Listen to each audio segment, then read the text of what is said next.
Shikues të dashur, përshëndetje. Mirë se po takohemi me rubrikën tonë Talentët. Ndërsa sot, mysafire të emisionit të sotëm, do të kemi një autore të vogël, e cila hapat e para i ka bërë që në moshën 7 vjeçare, ndërsa ka përfunduar me përmbledhjen e vjershave në moshën 9 vjeçe dhe ka botuar një libër titulluar Vjersha për fëmijë. Pra, kush është kjo talente? Kjo talente është Arsa Rexhepi.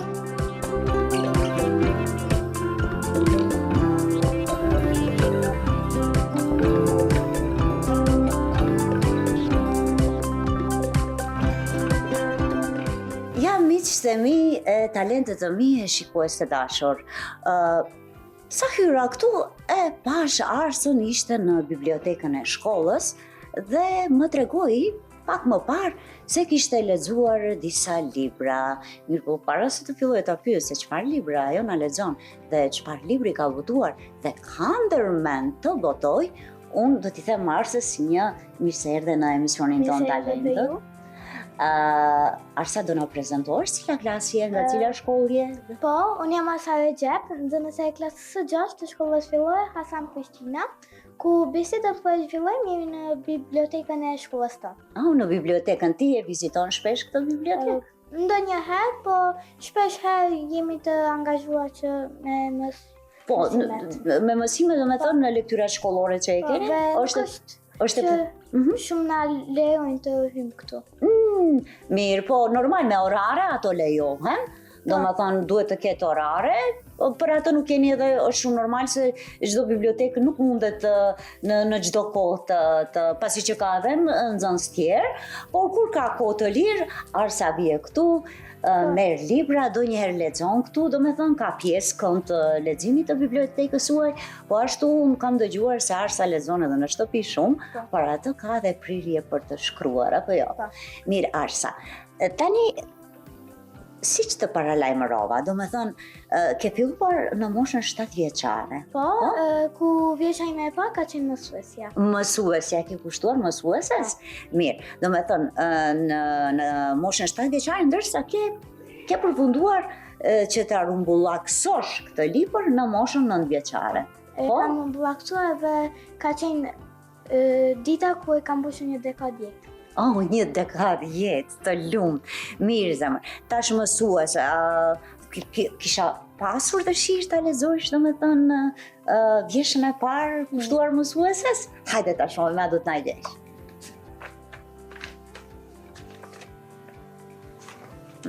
Edhe me vizatime do me thënë e paske sa bukur piktura. Hajde ta mësuesja ime. Mësuese e dashur, sa fort të dua, shkronjat e para ti më mësove mua, ishe e palofshme me ne, ishe gjithmonë dritë për ne, mësuese e dashur, faleminderit për herë, kush do të haroj, për herë do të kujtoj.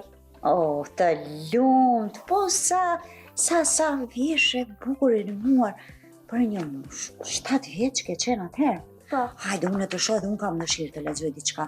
Nënasima, mundet të nënasima? Ata lexoj unë? Mirë. Kam qejf shumë t'i lexoj vjershat e tua. Nëna ime, sa fort të dua, unë pa ty nuk do të kisha ekzistuar. Nëna ime, ti e ndriçimi im i art. Nëna ime, ti e jeta ime e ngrohtë, të lumt. Po ti vërtet pas kanë edhe rim, pas kanë edhe melodi, Rima, përdor shumë rima? Po, i përdoj se më duket se tingëllon më mirë. Tingëllon më mirë, do me thënë ka ritëm. Mirë, përpos këtu shoh se në librin ke edhe piktura. Kushtë i ke vizatuar vetë apo të ka ndihmuar dikush? Nuk i kam vizatuar, po për fotove të jetës time i kam venduar në libër të përngjajshme me përmbajtjen e sa bukur. Të shohim, apo ky kush është ky? Unë e vogël. Ti e vogël, po këtu ka një lule më duket. Çfarë simbolizon kjo? Ka qenë për pranverën, ku Po? ka qenë dita e parë e pranverës këtu. Kisha dashur ta lexojsh këtë. Mundet se më pëlqen kjo fotografia yte dhe që e kam bardhe zi, sikur disi janë të rregulluara këto fotografi, sikur piktura duken. Hajde ta shohim kjo vashës e vogël se çfarë ka shkruar me pendën e saj të artë. Pranvera na vjen në 21 mars, bora fillon të shkrihet, koha fillon të nxehet, lulet dhe pemët fillojnë të lulezojnë, o sa bukur duket qyteti jon, më pranvere dashur moj, mezi presim të na vish, të gjithë fëmijët dalim të lozim tokë. Dim pse të thash? Për pranverën, se jemi në pranverë. E do ti pranverën? Po, e du. Në i do rezet e djelit. Po. Cilën sin të vitit e do më shumë? Tani është që e dua më shumë vera dhe dimri. Vera dhe dimri? Hajde më trego pse vera dhe pse dimrin? Dimri më pëlqen nga që bjen borë, dhe vera është nxehtë, dhe mund të shkojmë në pushime. Shkon në det? Po. Po të skion lartë do njerë apo jo? Apo me saj? Do njerë kam, sigurisht, me ski nuk kam shitur se mund të rezohem dhe nuk di, po vetëm me saj. Me saj. Ma treguat ndjenjën me saj si është. Mos të kthehemi mbrapa të dimri se kishim shumë të ftohtë, tani posa ka ardhur pranvera dhe jemi nga vera dhe e preferon me siguri verën pranverën, aty nxehtë apo jo? Deti. Mirë. Më trego përpos saj, unë dëgjova se ti je në përfundim sipër të një libri tjetër që përmban po ashtu poezi apo jo? Po. Përmban poezi, është i ngjashëm me librin e dytë, ashtu me poezi. Dhe mendoj se do t'ja vë emrin e ardhmja. E ardhmja, mirë. Dhe do të ketë tematika të ndryshme. Tematika të ndryshme. Po cila tema më shumë të pëlqejnë dhe të inspirojnë? Për mu inspiru, kam qenë për librave të ndryshme, për lektyrave që kam lexuar. Për lektyrave. Po për shembull në një rol, kur ke një rol, për shembull, ta përmendim ndonjë rol të një filmi vizhatimor, ose ndonjë filmi të fëmijër dhe Harry Potter ose...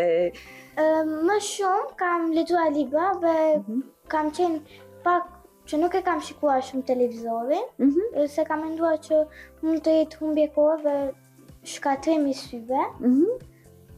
Ke lexuar më tepër? Po. Se ato mirë, ato pjesët ilustrative, desha këtu për shembull për që të përmenda Harry Potter, këtë libër, se është edhe filmi bërë, edhe është interesant. A të ka rënë në mend ndonjëherë të jesh në një cep, në një këndin e dhomës, edhe të mendosh ta imagjinosh ndonjë ambient, dhe të shkruar, të ka ndodhur? Dhe kam shkruar. Ku më shumë idejt për të shkruar vjesha më vinë natën. Natën të vijnë. Mirë po, ka ndonjëherë që për shembull që ditën? Jo, që ndonjë temë që nuk janë të realta, por janë fantasi. Ka? Me imagjinat, domethënë, ndodhet në një dhomë, diçka është krejtësisht e ndryshme nga realiteti. Të interesojnë ato tema, i shkruan? I shkruaj, po dhe ka vjesha që janë të bazuar në ngjarje të vërtetë. Edhe vjesha të bazuara në ngjarje të vërtetë. Ke shkruar edhe për fëmijët ndëgjova, po? Po, kam shkruar edhe për fëmijë, një qershori, që i kushtohet ditëve të fëmijës. Mirë.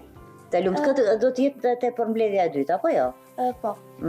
Shumë do me thënë e presim dhe me siguri do të na ftosh kur ta bësh promovimin e librit të dytë. Për ato edhe erdhëm që mos të ngel sekret, ne do me thënë jemi të parë që e gjurmuam këtë bukuroshe dhe ndëgjuam që në moshë të herët, do me thënë ka filluar me shkrime dhe do vije me një surprizë shumë të mirë, me një libër shumë të mirë, me një përmbledhje. Mirë, hajde tani më trego, po kohën e lirë si e kalon? Kohën e lirë e kaloj duke eksploruar dhe vizituar vende të ndryshme, kurse gjatë ditëve të shkollës lexoj, mësoj dhe shkoj në kurs gjuhës angleze. Gjuhës angleze, sa vite je në kurs të anglezës? Që më duket që 2 vjet. Që 2 vjet, lumt. Sa do kudo paksa për në fillim din të komunikosh gjuhën angleze, lexon po? Po, lexoj, vetëm deri tani kemi mësuar gjërat bazike. Gjërat bazike. Mirë, po më trego se sa kohë shpenzon në rrjetet sociale dhe a janë ndonjëherë të dobishme ato? Rrjetet sociale, përveç Instagramit që e kam për librin, për menaxherët nga prindërit e mi, nuk kam, sepse e para mendoj që është humbje kohe dhe e dyta për moshën që kemi mund të jenë shumë të dëmshme, se në ditët e sotme çfarë nuk po ndodh dhe çfarë nuk po shohim në rrjetet sociale. Oh, sa mesazh i bukur e ëmbël prej. Si për shembull prej trendet e TikTokut, ne lloj gjëra shohim dhe mendojmë se është mirë të realizojmë pa marrë parasysh pasojat. Po, duhet të kemi kujdes, domethënë është mirë. Ti ke Instagrami po është e menaxhuar nga prindërit. Edhe atë Instagrami e ke kushtuar domethënë krijimtarisë tënde.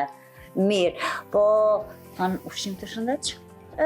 Deri diku mund të them se ha ushqim të shëndetshëm, po gjatë ditëve të shkollës have ushqime të shtëpisë pse nuk është mirë. Ja, mirë, domethënë ishe e sinqert, të lumt. Po. Hajde, dhe ishe e sinqert, ndonjëherë kur nuk kemi kohë, po ndonjëherë. Po, Se ato ndonjëherë. gjellrat e mamit janë më të mirat në Po. botë. Më të mirat. Apo jo? Po. Supat? Edhe supat i dua, Shumë? shumë. Edhe perimet, edhe zashzavatet? Të gjitha. Të gjitha, po për sportin, si e me sportin? Me sport do e veçoja basketbollin, Wow! ku ndonjëherë në kohën e lirë dalim me shoqet dhe e luajmë. Po? Po. Në mahall? Në shkollë apo në mahall? A vetëm në mahall? Dhe në lagje dhe në shkollë. Mirë, më trego me shoqet, a keni ndonjë lojë kështu, sikur më parë ndonjë lojë kështu që luani, që është e preferuar? Luajmë lastik, Po? me litar, Me litar, po? dhe ndonjëherë luajmë dhe është një lojë me të rokme, që me top, kush e rok, ai del. Oh, sa mirë, ato janë lojrat e vjetra dhe janë shumë të mira. Janë më të mira sa këto të sotit, se këto të sotit më shumë janë që të lëndohen. Oh, zem, po. Çfarë mesazhe na dha. Po ke ti ndonjë mesazh diçka kështu të japish? Bashkëmoshatarëve do t'ju jepja mesazhin se të lexonin dhe të mësonin, sepse dituria është e armja e drejtoria e mëson. Wow, një mesazh shumë i mirë, po ti qenë ke një oratore shumë e mirë, a? Faleminderit. Mirë, edhe këtu diçka ke të thuash? Po, këtu e kam për televizionin Alsat. Oh, televizionin Alsat, ke shkuar vetë? Po, Vetë? vetë. Dëshirën të ta lexosh? Mirë. Hajde. Televizori është drejtoria ku ne njoftohemi me ngjarjeve të botës së jashtme që na rrethon. Ndërsa ne fëmijët jemi pasqyra dhe armja e kombit tonë. E nisa këtë fjalisë sepse mendoj se Talentet e rinj është emision më i qolluar që na dedikohet neve fëmijëve. Tregon vlerat tona dhe problematikat që i kemi ne si fëmijë. Sa herë ndizja televizorin dhe shikoja tek ne nuk ka emisione për fëmijë ose diçka për moshën tonë, por një ditë ndryshon diçka për të mirë, kur televizori Alsat që e kemi shekuar dhe është për grup mosha, doli dhe një emision i cili na dedikohet neve fëmijëve dhe na mbërthen të ulemi me kënaqësi të shikojmë dhe të themi çfarë të shohim dhe ne. Sa herë shoh Talentet e rinj, mësoj dhe trenohem se ka shumë bashkëmoshatar aq të talentuar, ku po të mos ishit emisioni juaj, ne nuk do të mësonim dhe kuptonim ndonjë gjë për talentat që ka aq shumë fëmijë. Dhe na inkurajojnë neve që të ndryshojmë dhe të mësojmë nga secili sadopak nga televizori dhe emisionet që kanë të bëjnë veçorinë e vet. Ne fëmijët duhet të shikojmë emisionet të tilla kulturore që të kenë tematika të ndryshme që kanë të bëjnë me zhvillimin tonë kulturor dhe emocional. Sa shumë të zhvillohemi, do të kuptojmë se një gjë sa e vogël mund të ketë aq shumë vlerë sa pozitive dhe mund të kemi tek dikush të jemi krenar se sa ja dolan. Oh, sa bukur, do me thënë, sa bukur. Talentet e ri, Alsat M. Të faleminderit shumë që ke shkruar këto fjalë të bukura për televizionin tonë. Është shumë normal se ne do jemi pranë të gjithë fëmijëve, pranë të gjithë talenteve Dhe secili do ketë hapësirë në emisionin ton. Të faleminderit për këtë shkresë, ndërsa tani për të gjithë talentet, për të gjithë fëmijët do bëjmë zemra. Po. Hajde bëjmë zemra. Dhe i përshëndesim të gjithë talentet, po dhe të gjithë fëmijët të cilët kanë dëshirë që të jenë në këtë emision. Apo jo?